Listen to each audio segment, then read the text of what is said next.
Marianne. Sorry, I just got completely soaked, so I've been trying to dry myself. Yeah, Not well, very Are you in clement. Narnia, Frances? Always winter, well, never Christmas. I feel it always feels like Narnia here, but unfortunately not. Just plain Mega. Right. Welcome everybody, and this is the first cabinet since recess, and for people listening online, welcome too. We begin with any apologies for absence. Believe not. No, thank you. Any declaration of interest, cabinet? In that case, if we could go to item 3, Housing Support Grant Future Programme. That, I believe, was over to you, Councillor Birch. Thank you, Leda.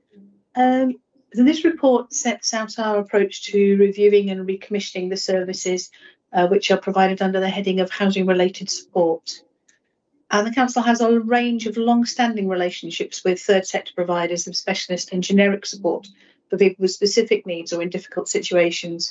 And these services all relate in some way to meeting that household's housing need, either by providing them with supported housing or a place in a refuge, being safe at home, or with support aimed at helping them to avoid becoming homeless, to retain a tenancy, or to make a successful transition to independent living in a permanent home. And the aim of the piece of work outlined in the report is to ensure that our support services are fit for purpose and fully aligned with the need in Monmouthshire. It's time to review that programme as a whole, a review which has been welcomed by our provider partners. And I'd like to take the opportunity to thank the dedicated staff who provide that support. I recently attended a meeting with them and heard about the importance and the impact of their work. I'd also like to thank the members who attended the special meeting of the People Scrutiny Committee on the 16th of July. And currently, the funding envelope for these services is the £3.4 million annual allocation of housing support grant, which we received from Welsh Government. And the services provided with that grant include outreach to rough sleepers and those with complex and long-standing needs, homeless people living in temporary accommodation, refuge and assistance for people who've experienced domestic abuse, help with maintaining a tenancy for people who have mental health needs, supported accommodation for young people, and specialist help with hoarding issues, as well as the whole range of practical help, benefits, advice and other things that are offered under the heading of floating and generic support. And these are really important services which work with people at the most vulnerable moments of their lives and often relate to a threat of or to actual homelessness. And they're also services provided by well-regarded local charities and housing associations employing local staff. So we're very much committed to a recommissioning process which is transparent and objective and puts the citizens receiving that support at the centre of our thinking. So as set out in the report, we're working in stages to go through that recommissioning process.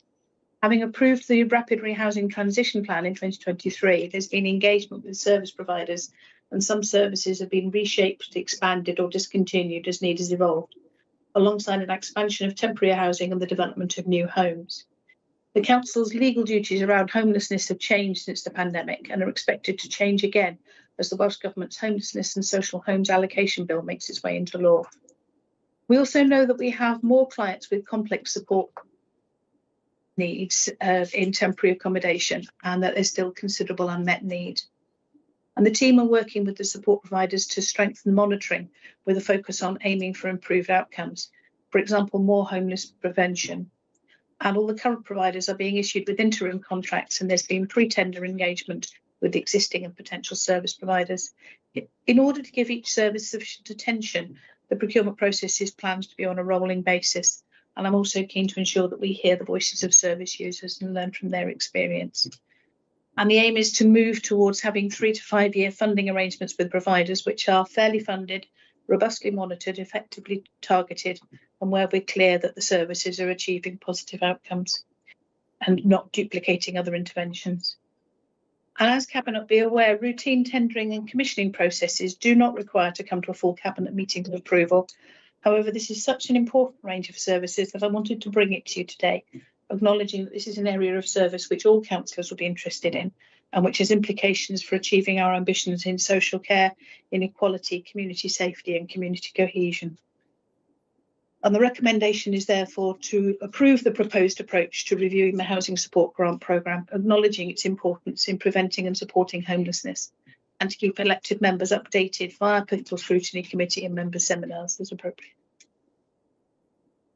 Thanks very much, Councillor Birch. You're right, quite right to bring this to Cabinet, and you're quite right to signal how important it is to us. The fundamental right to feeling secure in a home, to be feeling housed, is absolutely essential in part of tackling inequality. If people cannot be in a safe home, if they cannot feel that they have a route or pathway to be in a safe home, then we will never be able to say that we are closing that inequality gap. Cabinet members, do you have any questions or observations for Councillor Birch?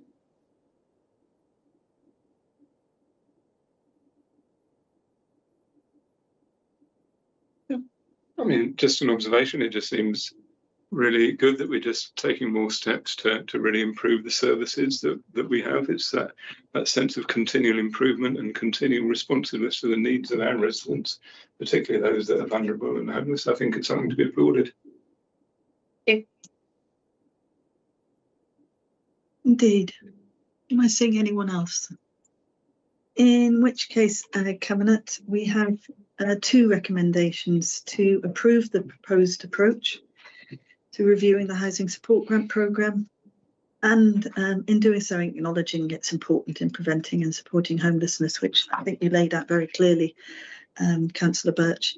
And secondly, to keep elected members updated via People Scrutiny Committee and members' seminars as appropriate, which again, across all our interventions and policy proposals, it's something we have committed to, and indeed learn and benefit from the rigour of the scrutiny that we receive. Are we agreed? Yes. I think we'll take that as a yes. Thanks, Nick. Moving on then to the Monmouthshire Local Area Energy Plan. And that will be you, Councillor Mabel, and it's so timely that you have an opportunity to present it to Cabinet, given there have been some strange and erroneous misinformation in the local press recently on this very plan. So over to you. Thank you, Leader. Thank you. Yes, so the report I'm presenting to you today sets out in broad terms the pathways that will need to be followed to achieve net zero carbon emissions for Monmouthshire's energy system by 2050. Local area energy plans are being developed across the UK, and the Monmouthshire report has been produced by Arup on behalf of the Cardiff Capital Region. Cardiff Capital Region have aggregated the local area energy plans for the 10 local authorities in the region into a regional investment prospectus, which will support work to bring in the necessary investment to achieve the 2050 target set by Welsh Government. So this local area energy plan illustrates the scale of the challenges that will need to be addressed to achieve the 2050 target, and it will provide useful information to support the development of a national plan. The report identifies a base position and presents 5 energy propositions: improving the energy efficiency of existing buildings, decarbonisation of transport, generation of green hydrogen for transport and industry, deployment of onshore renewable energy generation, and reinforcement of the electricity network. The scale of change needed is significant, as you can imagine. It's not a surprise, but it is a reminder that a substantial investment will be needed from both public and private sectors. It is worth noting, however, that the modelling's been built on forecast energy demand, which in itself is based on assumptions about future residential and economic growth.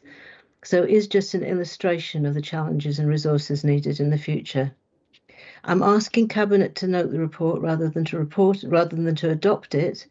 As in reviewing it with officers, we noted that this is essentially a modelling exercise rather than a detailed plan.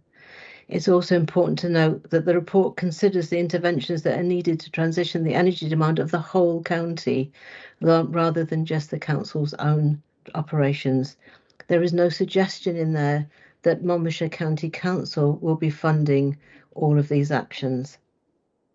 As such, this plan will need to be owned by the wider community and stakeholders, and many of the necessary actions are indeed beyond the current scope of the local authority. They can only be achieved in collaboration with Welsh Government and with others. Excuse me. I will not attempt to present the plan in detail in this forum, but some examples of what I'm talking about when I say that we need cooperation from others are the support needed for homeowners to improve energy efficiency, the provision of an integrated sustainable public transport system, and the reinforcement of the electricity network to facilitate the electrification of heating and of private vehicles. I would like to restate that we're committed to decarbonising the energy demands of this council and to play a leading role in supporting the transition of the energy requirements of the wider county. We've actions in place to support the decarbonisation of the council's own operations, and the local area energy plan is something that we'll have regard to when developing future action plans. We also noted that the local area energy plan takes a rather high-level view of what can be achieved in our county and doesn't take into account some factors such as planning restrictions. But we are pleased that the plans are to be reviewed every 3 to 5 years, as this will allow for data and modelling to improve and more robust solutions to emerge. So to conclude, we ask the Cabinet to note the local area energy plan as an advisory document for the wider county rather than as a council strategy or plan. And we look forward to working further with Cardiff Capital Region to build upon it. Thank you. Thanks, Councillor Navy. It's interesting, isn't it, how something that we need to do, which is also an opportunity for us, also brings with it dilemmas and challenges that we need to face on the way. And I think you are correct to say that we should be noting it at this stage while remaining committed to going forward with a local energy plan. Councillor Callard. Thank you, Leader, and thank you for bringing the report, Councillor Maybe. I think it's really important, actually, that we're seeing a lot of populist messaging at the moment, which seems to be, I guess, trying to suggest that climate change isn't the important crisis that we know it to be. So it's important that we do, keep reminding people that we do take climate change seriously. People reading this report might be worried by the suggestion that large areas of land will be needed for ground-mounted solar panels. Given tensions between this need and that of food production, I wondered if you could provide a comment on that. Yes, certainly. Thank you, Councillor Callard. I am pleased that you asked this question, as it seems that Councillor John may have got a little bit confused about our democratic processes and sent his questions to the newspapers instead of to us. So I think this question has been raised in the media, but not with us directly. So really glad you've asked it and I get the chance to answer it properly. This was one of the reasons, what you're asking about is one of the reasons that we propose noting rather than adopting the report at this stage. It really does need careful thought about where and at what scale ground-mounted solar is best sited and how to ensure that actions are implemented to mitigate any negative impacts. We need clarity and guidance from Welsh Government on this in relation particularly to the question of best and most versatile agricultural land designations.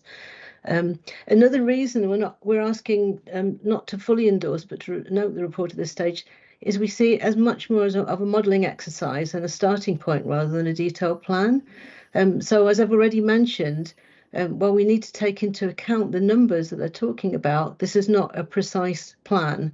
I do think we need to accept that ground-mounted solar will be needed as well as roof-mounted. That is clearly indicated. It isn't an either-or, but location, scale, and ownership are all going to be important factors. What else to say? The nature of solar farms means that they are distributed generation, and as such they can connect into local distribution networks at lower voltages to help meet local needs. So I think that's an important consideration as well on the positive side. On scale, we've seen some applications for really huge solar farms in our county. Bigger scale may be more financially attractive to developers, but of course it's worse in terms of local impact. So also looking at it from perhaps a farming perspective, I was talking to farmers' unions about this at the weekend. Solar can be part of farm diversification, but within reasonable limits. And it can be combined with farming for food production to some extent. But I think this is an area that people are still learning about, because they need to adapt to changes in solar radiation levels and in rainwater and how that is held by the ground and how it lands, so that they can actually adapt grazing or even crops to be grown in combination with solar. So we're on a bit of a journey there, not one that we can rush, and one that we need to take into consideration the needs of everybody, the farmers, the community, and all of us. Thank you. Thank you. Thanks, Councillor Maybe. I love listening to you because I just learn. I learn from technical details, which I think is incredibly useful when we're thinking about the complexity of tackling our climate and nature crisis. That we do have to combat populist messages, because there isn't a simplistic solution to this, and we are learning as we go along. Is there any other? Yeah. Okay. There's three. Okay. And Councillor Birch, you were. So, Councillor Maybe, the report suggests that most homes will need heat pumps. Do you feel that is feasible? That's a really good question. It's a really interesting area. We do need to remember it's a 2050 target. It's not now, it's not next year, it's not even the year after. And current thinking on home heating is that the path to decarbonisation is going to be to electrify heat and to decarbonise our electricity supply, which we have been doing reasonably well on in the UK so far. And that there will need to be a phase out of having actual combustion appliances in our home. I think there'll come a time when actually burning fuel in our house is going to look really old-fashioned. So it is the way we're thinking about moving. So a modelling approach based on that isn't unexpected. It's not shocking, and I think in strategy terms is the way we will be going. I think it's important, as I say, to think about the timing of that. This isn't overnight. We all know, I think we've had in our own experience, the issues with the supply chain and actually finding installers and to put these in. And also that it needs to be combined with a push on insulation to further reduce heat demand and running costs too, and hopefully a change in the way that levies are applied as well. But these are all issues that are going to need to be tackled at national level. Again, that's why we're asking to note the report rather than fully adopting it ourselves and saying, oh yes, we'll deliver it. That's clearly out of the question for us as a county council. So I think it's just worth finally saying we are fully committed as an administration to the move to net zero, but we are realistic about our role in this and the support and collaboration we need from all levels of government. We need practical pathways so that we can bring our communities with us on this journey. Thanks, Councillor Maybe. Councillor Chandler. Yeah, thanks, Councillor Maybe. Just building on that question, because I think some of the misinformation that comes out just generally in populist positions just does need challenging.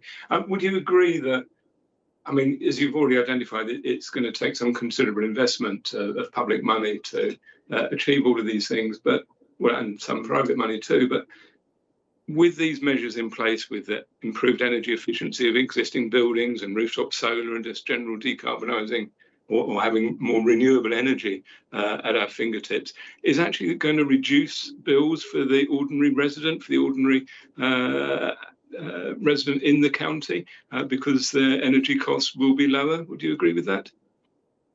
I think ultimately it will. I mean, one of the issues that is raised a lot is this question of levies. And at the moment, all of the levies that help to build our networks and to decarbonise are all put on only on electricity. And I think that was originally done really for egalitarian reasons, because not all houses have mains gas. As a result, it's bolstered the low cost of mains gas compared to electricity, and that's been a really difficult stumbling point for moving over to electrifying heat. Though some of us are on mains gas, so we don't have the benefit of that, but the majority of home heating still is mains gas. So I think that's one of the national tweaks, which has been promised in the past, but no one's quite done it yet, which will make a difference. Other than that, you know, the phasing out of fossil fuel gradually, it really depends on how we achieve that, how, you know, how the impact on energy bills will go up and down over time. But ultimately, yeah, absolutely. Obviously, homegrown energy produced by ourselves, we're not going to be subject to those kinds of international pressures. So it's got to be a good thing in the end. Big question, and I would like to talk more about it. Thank you. Always superb, Councillor Vanjie. And I think it's a conversation that will continue for some time. You're right to bring up that international security aspect and to put it in context about what we can do as a local government and be very realistic about it. And it is in that light, Cabinet, that the recommendation made is that we note the Monmouthshire Local Area Energy Plan. Are we agreed? It's everyone. Item 5, the County of Sanctuary strategy, which comes off the back of a commitment that we made as a whole council unanimously to become an accredited County of Sanctuary. So over to you, Councillor. Thank you, Leader. So this report seeks approval of a County of Sanctuary strategy, which is one of the requirements of the process to become an accredited Council of Sanctuary, in line with the commitments that you just referred to, Leader. I'll start by saying that earlier this year, myself and the Leader were thrilled to attend an awards evening at the Coal Exchange in Cardiff, when the Abergavenny Town of Sanctuary won the prestigious National Nation of Sanctuary Award. This recognition is testament to the values and attitude of so many in our communities. The people of Monmouthshire have done a huge amount to welcome people fleeing war and persecution, going back to the beginning of the last century, and evidence most recently to the support shown by more than 100 households who opened up their homes to families fleeing the war in Ukraine. We want to build on that work. This council is already a member of the City of Sanctuary Network and is working towards becoming an awarded member. This is something that councillors agreed we should do when a motion was passed back in 2023. This is not about whether or not Monmouthshire houses asylum seekers or how many. All parts of the UK became asylum dispersal areas back in 2022, following a decision of the UK government. We've made strong progress reducing homelessness in the county through our rapid rehousing approach. We have a duty to accommodate people locally, irrespective of today's decision. This is about how we work with people who arrive here. This strategy creates a clear intent for Monmouthshire to be recognised as a safe and welcoming county, where refugees and people seeking sanctuary have access to support and services, where community connections are fostered, and where people can begin to rebuild their lives from the day they arrive and feel part of this special place in the same way that previous generations have. The strategy has a clear set of principles, which are contained in paragraph 3.5 of the cover report. These include ensuring essential needs are met, supporting residents with access to food, housing, healthcare, and other basic necessities, strengthening social integration, developing the networks available for sanctuary seekers in the county, and championing Monmouthshire as a county of sanctuary, welcoming and supporting people seeking safety and promoting diversity and compassion. The strategy is accompanied by an action plan, which is in your documents, which describes some of the actions we will take, and I am pleased to present it to you today. Thank you. Thank you very much, Councillor Sandals. I think this is something that all of Council are pleased to have seen movement on. Do we have any questions for Councillor Sandal? Councillor Birch. Thank you, Leader. As we discussed, we've made huge steps forward in virtually eliminating the use of bed and breakfast hotels for homeless people in Monmouthshire. I know some people have expressed concern that the County of Sanctuary movement may affect that. I wonder, is there anything that you feel in our steps towards becoming a County of Sanctuary that would impact on our ability to meet the needs of our homeless population locally? Thanks for that question, Councillor Birch, and I'm sure it's one that will be of interest to many people listening in today. So, becoming a county of sanctuary will not reduce our ability to meet the local housing need. The responsibility to accommodate sanctuary seekers was set nationally, as I said before, by the UK government in 2022, and is not something we can choose to opt out of.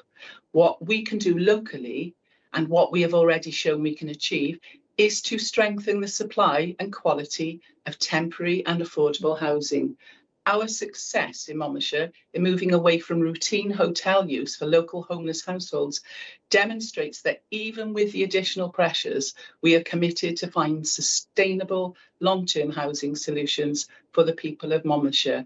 From having over 100 households in bed and breakfasts in recent times to only around 10 currently is because of our policy of leasing and buying homes for temporary accommodation, which I know you've been in the forefront of driving, Councillor Birch.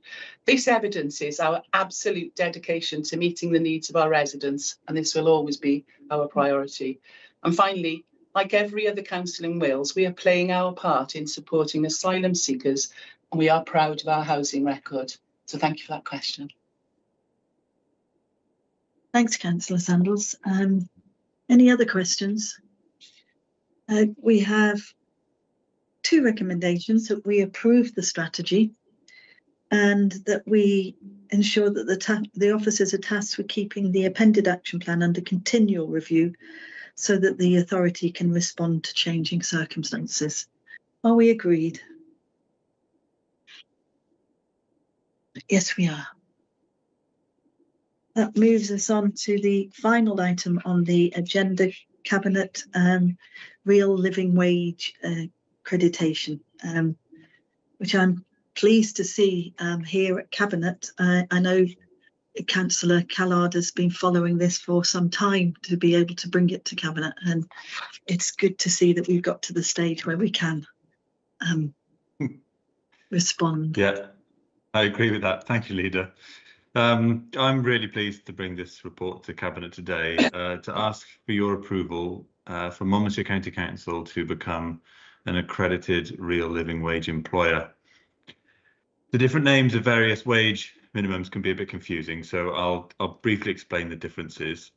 The real living wage is an unofficial hourly rate of pay overseen by the Living Wage Foundation.